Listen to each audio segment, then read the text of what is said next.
বাংলাদেশের ইতিহাসের সবচেয়ে দ্রুত সময়ের মধ্যে এই মামলার বিচার নিষ্পত্তি হয়েছে। এটা সরকারের ইচ্ছা যদি থাকে এভাবে দ্রুত সময়ের মধ্যেও মামলা নিষ্পত্তি করা যায়। আজকে সেটাই প্রমাণ হয়েছে। বাংলাদেশের ইতিহাসে রামিসা হত্যা মামলাটা একটা ঐতিহাসিক রায় হিসাবে পরিগণিত হবে, এটা আমার বিশ্বাস। এ কারণে যে বাংলাদেশের জনগণের প্রত্যাশিত, যেমন প্রধানমন্ত্রী আজকে তারেক রহমানকে পেয়েছে, তারেক রহমানের নির্দেশে এই মামলাটি দ্রুত সময়ের মধ্যে বিচার নিষ্পত্তি করার জন্য তার একটা আকাঙ্ক্ষা ছিল। এই আকাঙ্ক্ষাটা ছিল জনগণের প্রত্যাশিত আকাঙ্ক্ষা, এবং তার সেই নির্দেশেই মামলাটি দ্রুত সময়ের মধ্যে, বাংলাদেশের ইতিহাসের সবচেয়ে দ্রুত সময়ের মধ্যে এই মামলার বিচার নিষ্পত্তি হয়েছে।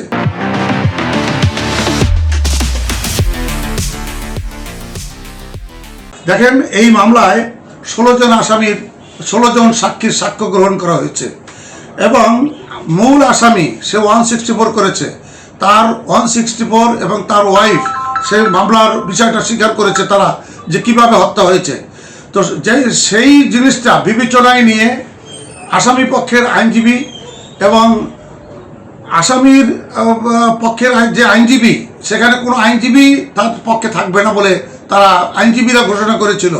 কিন্তু সরকার চিন্তা করেছে যে না, কোনো বিচার বিনা বিচারে, কোনো আত্মপক্ষ সমর্থন ছাড়া কোনো বিচার যাতে কোনো নিষ্পত্তি না হয়, এবং এই বিচারটা যাতে কোনো রকম প্রশ্নবিদ্ধ না হয়, সে কারণে সরকার আসামির পক্ষেও তার বিচারের সহায়তা পাওয়ার জন্য আইনজীবী নিয়োগ করেছে, এবং দুই পক্ষের আইনজীবীদের চুলচেরা বিশ্লেষণের মধ্যে 4 দিনের মধ্যে 16 জন সাক্ষীর সাক্ষ্য গ্রহণ করে, সমাপ্ত করে, আর্গুমেন্ট করে এই মামলার আজকের রায় পরিপূর্ণ হয়েছে, যেটা এদেশের জনগণ এই অল্প সময়ের মধ্যে যে বিচারটা পেয়েছে, এটা বাংলাদেশের ইতিহাসে এই প্রথম যে একটা মামলা মাত্র 4 দিনে সমাপ্ত হওয়া সম্ভব হয়েছে। এটা সরকারের ইচ্ছা যদি থাকে এভাবে দ্রুত সময়ের মধ্যেও মামলা নিষ্পত্তি করা যায়।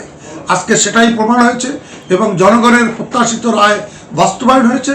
বাস্তবায়ন বলতে আমি এটাই বলি যে প্রথম রায়টা হয়েছে, এর রায়ের কারণে এদেশের মানুষ তাদের একটা শান্তির নিঃশ্বাস ফেলার সুযোগ পেয়েছে, এবং এভাবে যদি বিচার ব্যবস্থা দ্রুততম সময়ের মধ্যে নিষ্পত্তি হয়, তাহলে এদেশের মানুষের প্রত্যাশিত মনের আশা পরিপূর্ণ হবে, এবং সরকারের প্রতিও তাদের শ্রদ্ধা ভক্তি এবং দিন দিন বেড়ে যাবে।